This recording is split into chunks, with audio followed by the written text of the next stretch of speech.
श्री आदिनाथ भगवान की जय बोले परम पूज्य आचार्य भगवान एक स्वर श्री मान तुंग जी महाराज की जय बोले परम पूज्य आचार्य भगवान एक स्वर श्री विराग सागर जी महाराज की जय बोले परम पूज्य आचार्य भगवान एक स्वर श्री विशद सागर जी महाराज की 2.5 दिन में विराजमान 3 कम 9 कोटि समस्त मुनि महाराजों की अहिंसा में विश्व धर्म की।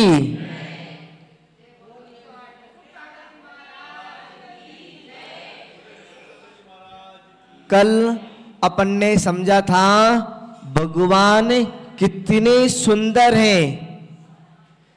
3 लोक में भगवान के समान कोई भी सुंदर नहीं है। और जितने भी अच्छे परमाणु थे, जितने भी सुंदर परमाणु थे पूरे 3 लोक में, जितने भी अपने वीतरागी परमाणु थे उन सभी परमाणुओं से भगवान की देह निर्मित हो गई। अब वो परमाणु बिल्कुल भी नहीं बचे, जितने भी थे पूरे भगवान की देह में, भगवान के शरीर में लग गए। और अब बिल्कुल भी नहीं बचे तो भगवान के समान संसार में कोई भी दूसरा सुंदर व्यक्ति, कोई भी दूसरा मनुष्य नहीं है, नहीं मिला। एक समय में एक ही तीर्थंकर होते हैं, 2 तीर्थंकर नहीं होते। तो एक समय में जितने भी परमाणु सुंदर परमाणु होते हैं वो सभी भगवान के शरीर में लग जाते हैं। बाकी के परमाणु बचते नहीं हैं जो दूसरे तीर्थंकर भगवान के पास पहुंच सके। अब जहाँ पर बतला रहे हैं कि भगवान आप इतने सुंदर हो कि आपको देखते देखते कितने लोगों के नेत्रों को हरण कर लिया आपने। भगवान को एक तरीके से चोर बतला रहे हैं। भगवान कैसे हैं? चोर हैं। अब ध्यान रखना, इसको अच्छे से समझ लेना, नहीं तो अधूरा ज्ञान हमेशा घातक रहता है। भगवान चोर हैं। कैसे हैं चोर? तो अभी बतलाते हैं। पहले इस श्लोक का वाचन कर लेते हैं, उसके बाद में अपन इसका फिर अर्थ समझेंगे।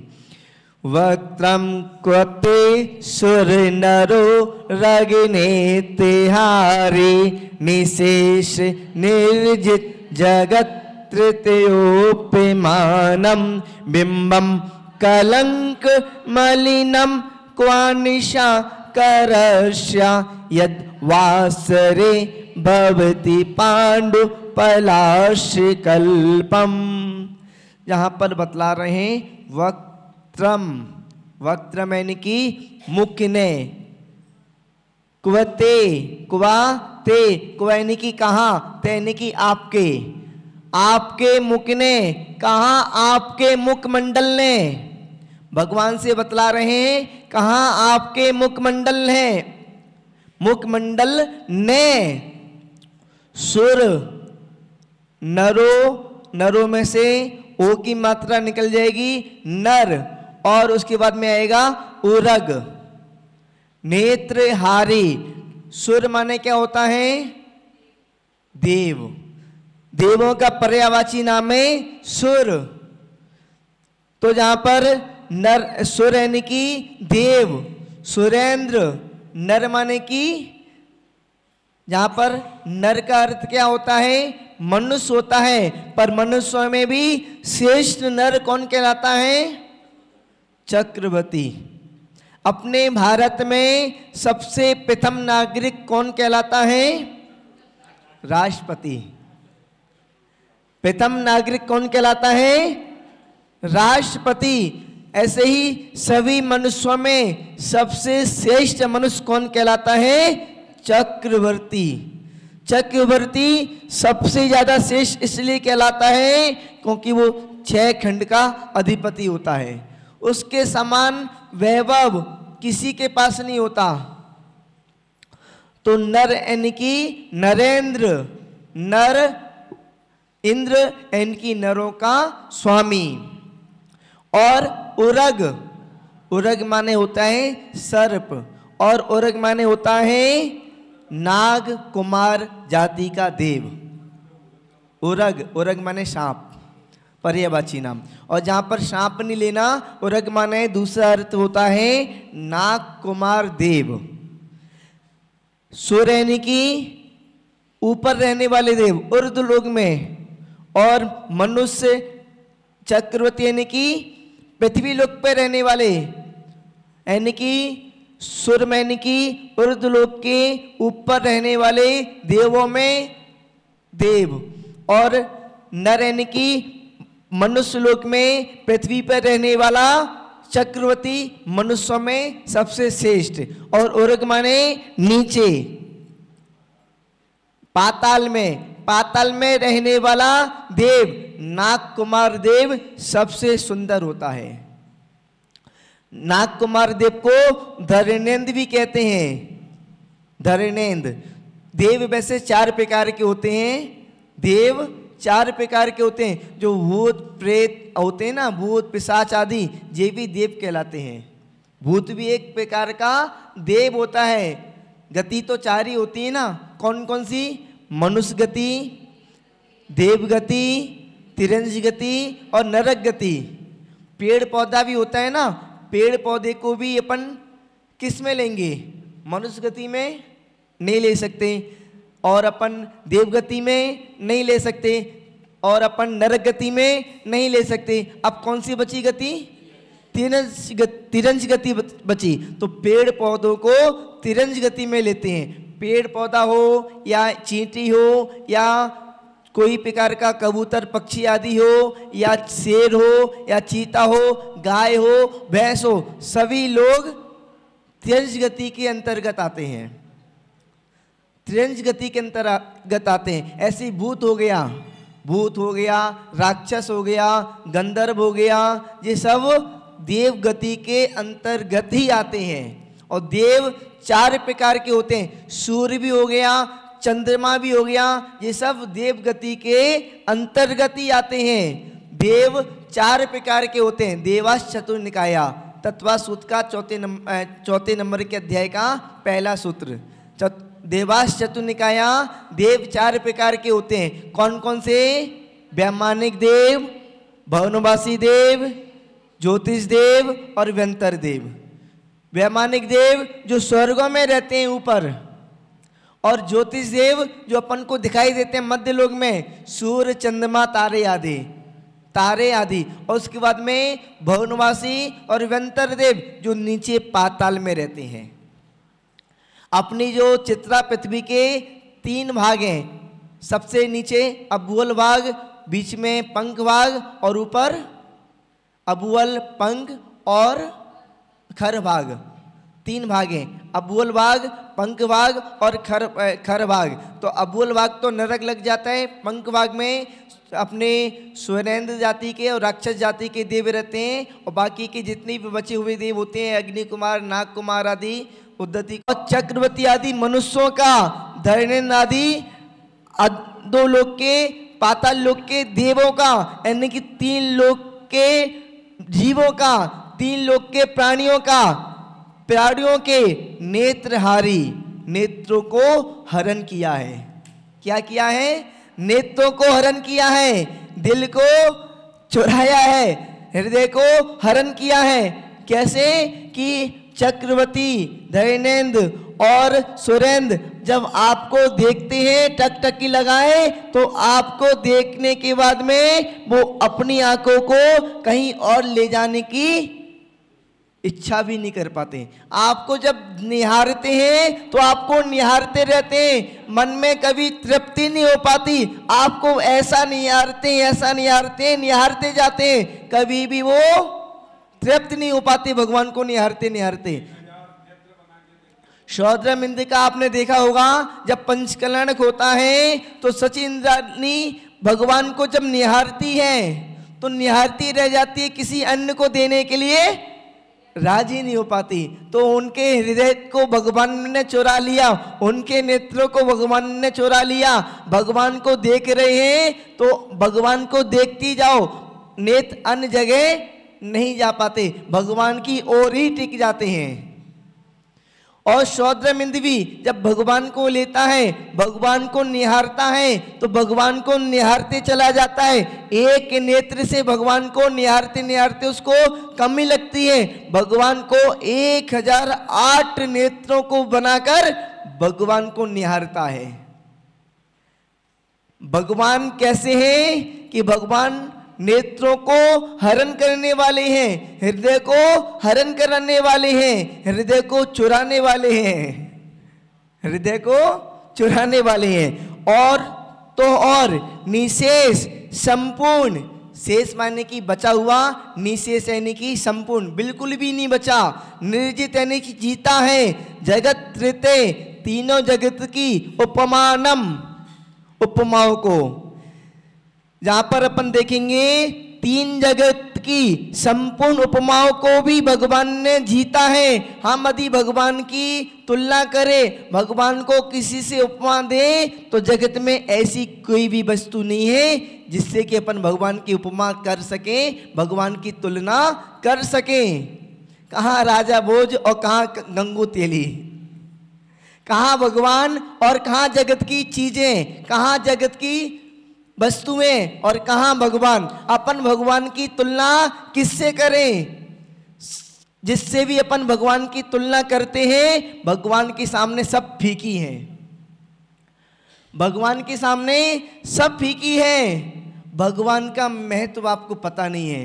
अपनी भक्ति कब उमड़ती है मालूम है भगवान के प्रति?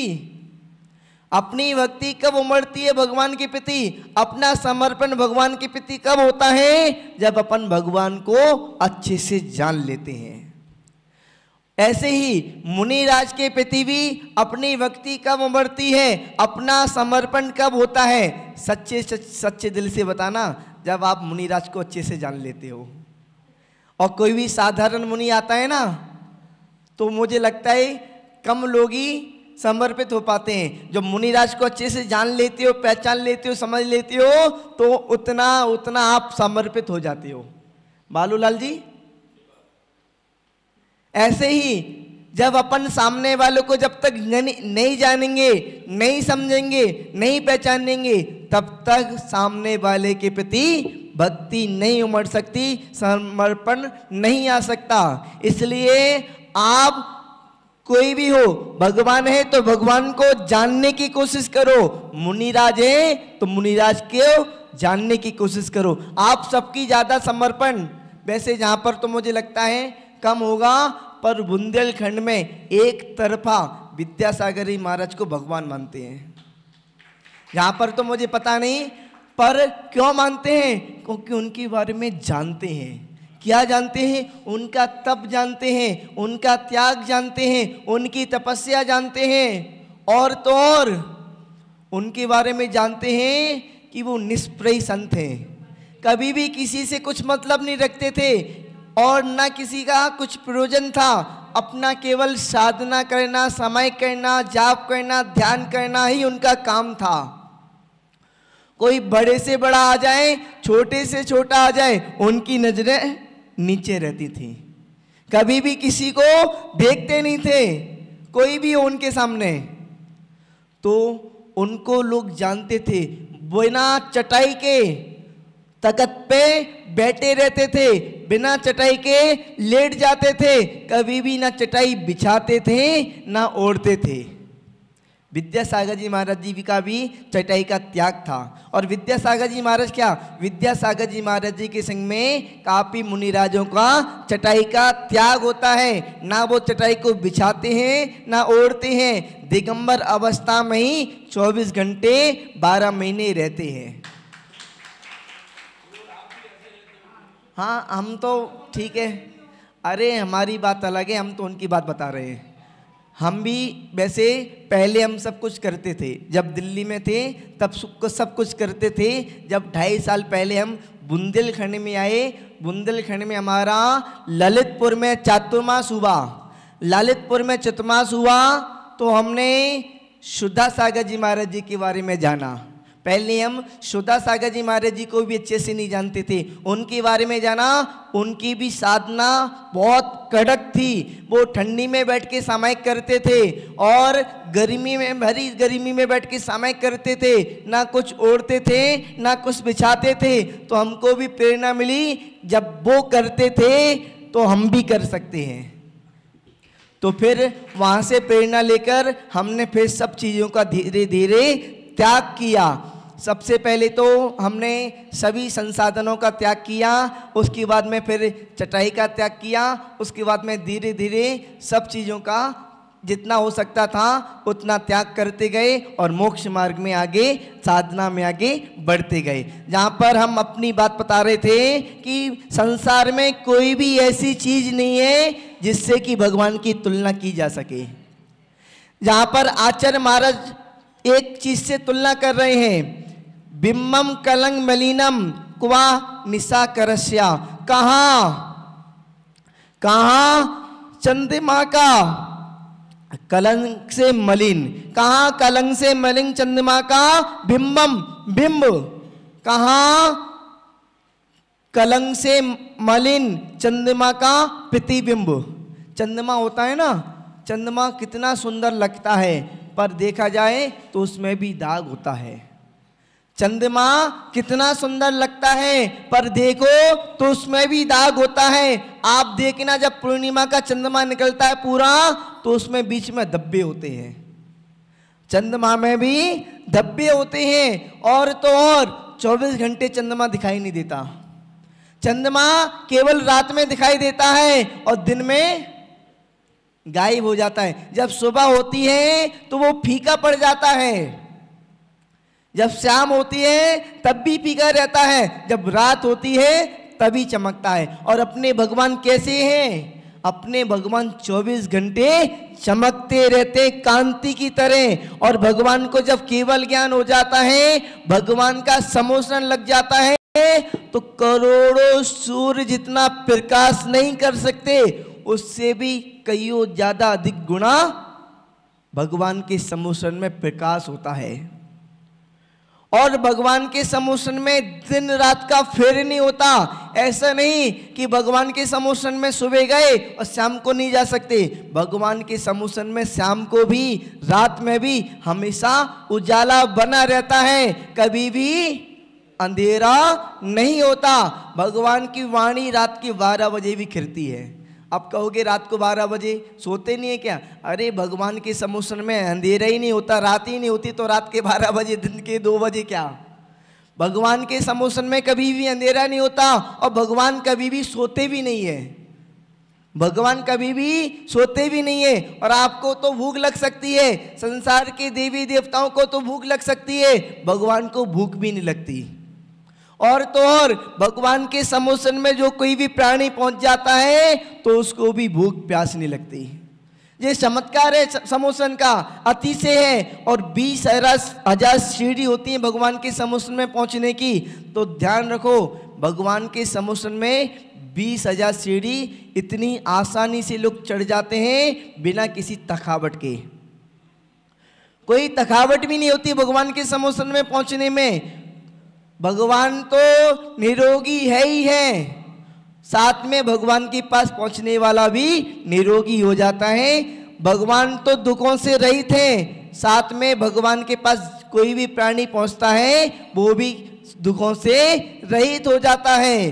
तो अपन उपमा किससे दें भगवान की? तो जहां पर बता रहे हैं, कहाँ चंद्रमा का, कहाँ चंद्रमा का निशा यानी कि रात को, करस रात को करने वाला, अंधकार को करने वाला। निशा करस यानी कि चंद्रमा का पर्यायवाची नाम है। निशा करस यानी कि अंधकार को करने वाला। तो चंद्रमा का कलंक से मलिन चंद्रमा का प्रतिबिंब, कहाँ चंद्रमा कलंक से मलिन चंद्रमा का प्रतिबिंब और कहाँ आप।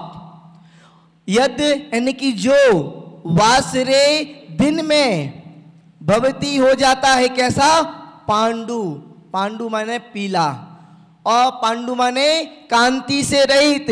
जो दिन में कांति से रहित, पलाश यानी कि पलाश के पत्ते के समान।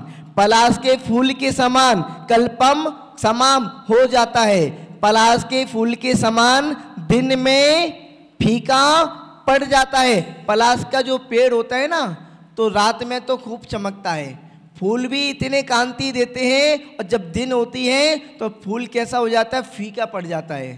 पलाश का जो फूल होता है दिन में फीका पड़ जाता है और रात में चांदनी में चमकता है। और कमल का फूल भी आपने देखा होगा, दिन में तो जब सूर्य की रोशनी निकलती है, सूर्य निकलता है तो खिल जाता है, और रात होती है तो बंद हो जाता है।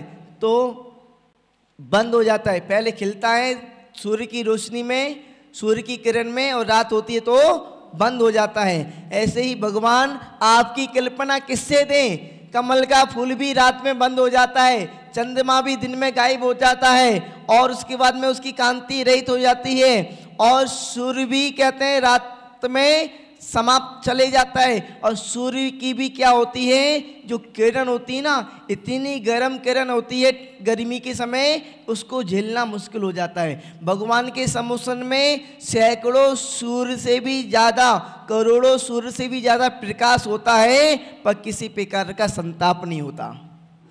भगवान की उपमा किसी से नहीं दे सकते। तो जहाँ पर मान तुंगाचार्य महाराज भी भगवान की महिमा बतलाते हुए बतला रहे हैं कि आपका मुख सूर्य ने, नरेंद्र ने और धर्मेंद्र ने देखा, और उनके नेत्र को आपने चुरा लिए, उनके नेत्र को आपने हरण कर लिए, और संपूर्ण जगत की कितनी भी आपको वस्तु से उपमा दी जाए तो सभी वस्तुएं आपके सामने फीकी पड़ जाती हैं। और कहाँ कलंक से मलिन, यदि अपन चंद्रमा से उपमा दें तो कहाँ कलंक से मलिन चंद्रमा का बिंब जो दिन में पीले पलाश पत्ते के समान निष्प्रय हो जाता है, फीका पड़ जाता है। तो भगवान की किसी से भी उपमा नहीं दी जा सकती। इस तरीके से 13वें नंबर का श्लोक पूरा हुआ। कल अपन 14वें नंबर का श्लोक पूरा करेंगे। जय बोलिए महावीर भगवान की।